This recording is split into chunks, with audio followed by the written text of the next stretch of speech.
Eve Tuck and Wayne Yang wrote this piece called "Decolonization is Not a Metaphor." Right? And this is kind of a thing, and I think this becomes important in a place like Wisconsin, right? Because Wayne Yang and Eve Tuck talk about decolonization as the reappropriation of land, right? So the decolonizing project, they understand it as the return of land, right? So if we are returning land in these spaces, what does it look like? So it's not a metaphor, but it actually is an actual project. There is actual work that is being done. And if we are in schools, and if we're working in education, then now what represents that type of liberatory project that is connected to the land, right? And this becomes an interesting conundrum, right? So what would it mean to rethink and reimagine the relationship, right, of families to land, right, in recognition of those who have been removed, eviscerated, and victims of genocide, right? Not in some far-off place, but in Madison, Wisconsin, right? In Chicago, right?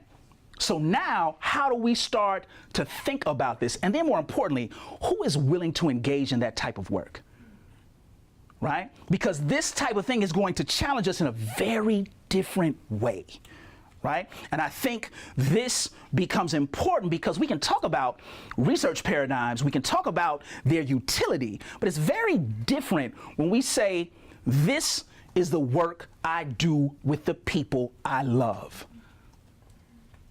This is when you get in trouble. Say you love some babies in a college of education, right? You are castigated instantly, right? But then you may read something like somebody might get a hold of Nell Noddings and then kind of flash it to you. Ethic of caring, right? So this thing around really understanding what to say that, right? Love as a political project, right? And Jeff Duncan Andrade always reminds us, he says, people that you love, you don't necessarily like, right? There is a relationship there, right? And we have to engage in a very different process, right? I always look at my mother and father have been married for 51 years, right? And my mom always cracks this joke. She said, child, you know, sometimes I do not like him.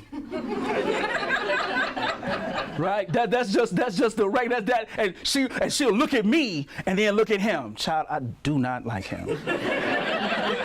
Right? But that understanding for me is understanding the larger political project of love. Right? It is about a commitment to what it is that you're doing. And if we think about this in terms of a decolonizing space, now what have been those traditional relationships that have not allowed us to love? And now, how do we work to rise against that, right? So in terms of, so if we think about this, you know, I really want to complicate social justice, y'all, because of this reason, right? Everybody, and Doc Grant, you saw this with when folks were claiming everybody was a multiculturalist, right? Then everybody had culturally responsive something, right? Then everybody had culturally relevant, right? Now everybody got a social justice project, right? And you know how this goes, right? This is the language of schools, right? People will tell you, we have a social justice project. Okay, well, what do? We pick up trash on Tuesday. No. Because that's what it's reduced to, right? So if we're serious about it, then we need to trouble it, right? Because justice is this thing that is determined by those who are experiencing the injustice, right? So justice isn't imparted on people, right? So I always do this thing with my high schoolers and I say, all right, y'all, there's a difference between justice and legality.